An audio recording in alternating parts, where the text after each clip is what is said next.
হ্যাঁ বলো। আমার বোনকে একটু মেকআপ করে দেবে? হ্যাঁ কেন? না, করে দেবে এমনি। কেন, তুমি কি যখন বুকিং করেছিলে তখন বলেছিলে যে আমার বোনকেও মেকআপ করতে হবে, বা তোমার কি যে প্যাকেজ ছিল তার মধ্যে কি সেরকম ছিল যে বোনকে মেকআপ করে দিতে না, হবে? কিন্তু তুমি করে দেবে এমনি একটু। এমনি এটা কি হয় কখনো? কিন্তু ব্রাইডাল মেকআপের মধ্যে তো একটা ফ্রি থাকে।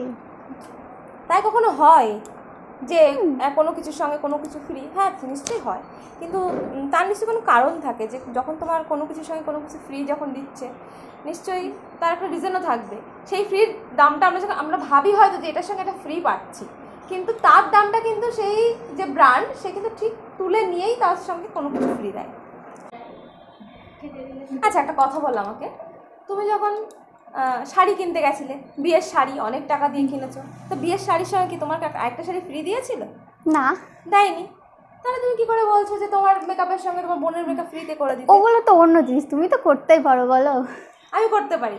তুমি এত টাকা জুয়েলারি কিনেছো, জুয়েলারির সঙ্গে কি দোকানদার একটা জুয়েলারি ফ্রি দিয়েছিল? না, ওরা তো দেবে না, কিন্তু তুমি তো ভালোবেসে একটু করতে পারো।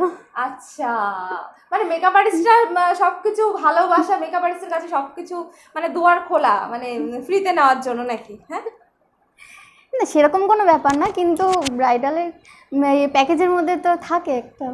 হ্যাঁ থাকে। যদি তুমি আমাকে ফার্স্টে যখন বুকিং করেছিলে তখন যদি বলতে যে এই প্যাকেজের সঙ্গে আমার বোনকেও মেকআপ করে দিতে হবে, তখন আমরা তখনই ডিল করতাম যে আমি করব কি না করব। এখন তো করতে গেলে আমাকে এক্সট্রা চার্জ দিতে হবে তোমার বোনের মেকআপ তুমি করতে এরকম গেলে। করছো কেন? একটু করে দিলে কি এমন হয়? একটু করে দিলে কি হয়?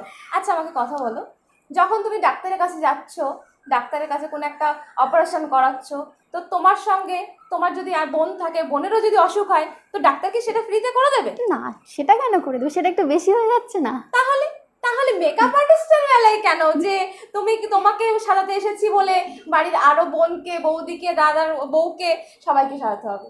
এটা কি কোনো কথা? তুমি দেবে একটু।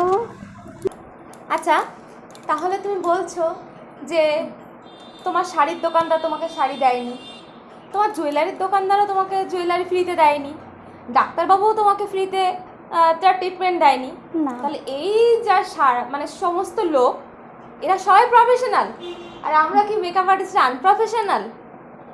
হ্যাঁ দিদি, তুমি ঠিকই বলেছো। সরি গো, কিছু মনে করো না। ঠিক আছে, কোনো ব্যাপার না। জাস্ট এটা একটা ছোট্ট মেসেজ যে দেখো, যদি তুমি আমাকে যখন বুক করছো তখনই যদি তোমার কোনো বোনের মেকআপ করতে হয় বা বৌদির মেকআপ বা বাড়ির আদার্স কারোর মেকআপ করতে হয়, যখন তুমি আমাকে বুক করছো তখনই তোমার আমাকে ক্লিয়ার করা উচিত ছিল যে এই প্যাকেজের মধ্যে, যে আমি যে প্যাকেজটা নিচ্ছি এই প্যাকেজের মধ্যে যে আমার কাউকে, বোনকে হোক বা বাড়ির বৌদিকে হোক, যে কাউকে মেকআপ করে দিতে হবে।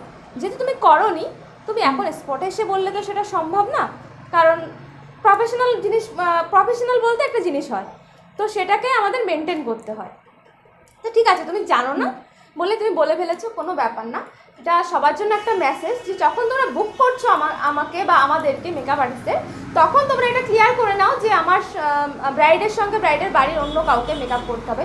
বাট অন দ্য স্পট তোমরা প্লিজ এটা কেউ রিকোয়েস্ট করবে না যে ব্রাইডের সঙ্গে বা আমার সঙ্গে আমার বোনকে বা বৌদিকে বা মামিকে, অন্য কাউকে বা আমার মাকে একটু হালকা টাচ আপ দিতে হবে, এটা প্লিজ কেউ রিকোয়েস্ট করবে না। সো থ্যাংক ইউ সবাইকে।